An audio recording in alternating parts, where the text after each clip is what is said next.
Hello everybody. As I wrote in the blog, I have been really sick since last weekend when I visited the pre-release for Mirrodin Besieged, and I guess that the Infect guys got in some really good hits on me. I've been laying down with a fever the whole week, so I missed out on this week's tournament and couldn't bring any new footage at all.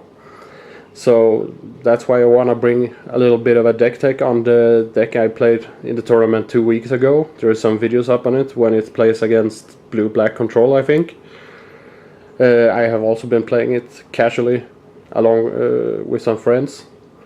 And yeah, this is a casual deck. It's really not optimized for tournament play. It's a red-black deck, creation of my own, so I really hope there is no other deck up that looks exactly like it, because this is really just a result of me of going through the binders and putting an awesome deck together. Let's have a look at it. We're starting out with some basic removal, lightning bolts, because yeah, you need some fast removal. We got 3 consuming vapors.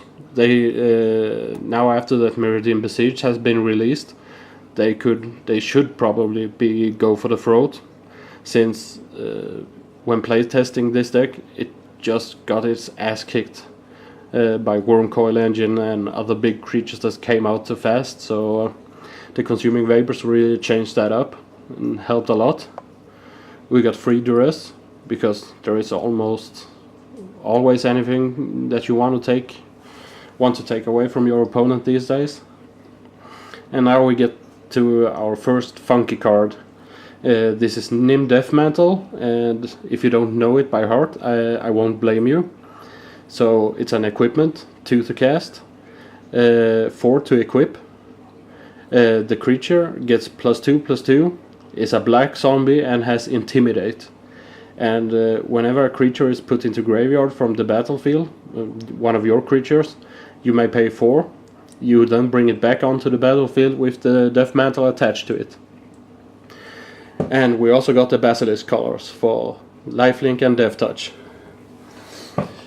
So we go on to our creatures.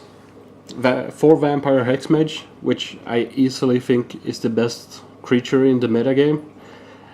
You know, feel free to hate on me for that, but you know, Titans, Schmitans, this girl takes care of Jace, and first strikes a really lot of annoying critters out of the game.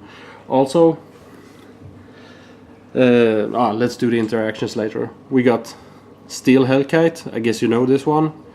It's a flying big dragon. You can pump it for 2 mana, and if it hits the opponent with combat damage, you may pay X and destroy all permanents, all non-land permanents that has a casting cost of X that player controls. We got Spike Shot Elders for shooting things, and here we have the main man of the deck, the Necrotic Ooze. We also have Nurok Replicas, which I guess that you will never see out of limited play, but here they are. I have been getting some comments that it's just a 5 mana Sign in Blood, but that's not the case, because of the equipment we got here. We also got 2 Masticores, providing regeneration and some serious shooting. And except for that, we got a bunch of lands and obviously a cat visiting. Thanks for the help. So the interactions you got here, there's a couple of that pretty cool. Of course, you got the Spike Shot Elder. You can let him pick up one of these, then he shoots for free. Or just give him Lifelink and Death Touch and basically kill anything that you can target with him.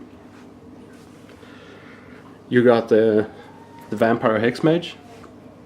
If you have 4 mana up and a Death Mantle in play, you can basically sacrifice her and pay 4.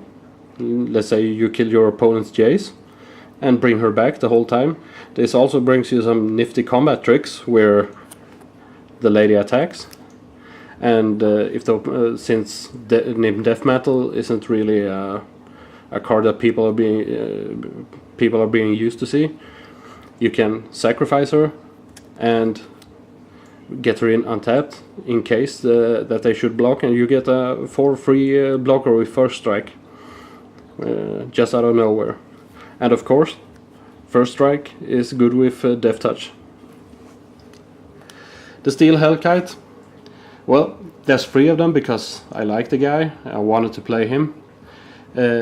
He can be a finisher, but most of the time he will just feed the other guy. Spike Shot Eldars, yeah, we talked about them. The Ooze. This guy can get abilities from every creature in the deck. It can be a Vampire Hex Mage. It can get a pump ability and then shoot. It can also naturally pick up the equipment that we got in the deck. You can get a very expensive card drawing engine with the Death Mantles, these guys, or the Ooze, 6 mana and 2 life, and the guy will just bounce back. And regeneration and shooting can really finish some games off really quickly. And I guess there's some more interactions that I haven't thought about here. The deck is of course slower than hell, and it's not really tournament worthy, but playing it for fun works out really well. I don't really know how it is against a super fast deck. I have only been paired up against one mono red aggro deck, and he got, as I remember it, he had to do mulligan to 5 and had really bad draws both of the games. So I went 2-0 with it. Of course, if you can get a first striker with lifelink on board, or if you can use your consuming vapors to gain some life, that's really good. A quick look at the lands. We got 6 mountains and 6 swamps. Of course, we have a lot more black than we have red, but because of the Spike Shot Elder, you really want to have a lot of red mana when active, just for going off. Tectonic Edge, you can't play without them today, I guess. I don't remember what the name of this card is, and shame on me for buying Chinese cards. Really, I don't know what I think about these duels. Sometimes they feel good, but most of the time I just get pissed off when drawing them late in the game. 4 more duels and 4 manlands. So this is a fun deck to play. Try it out if you feel like doing it.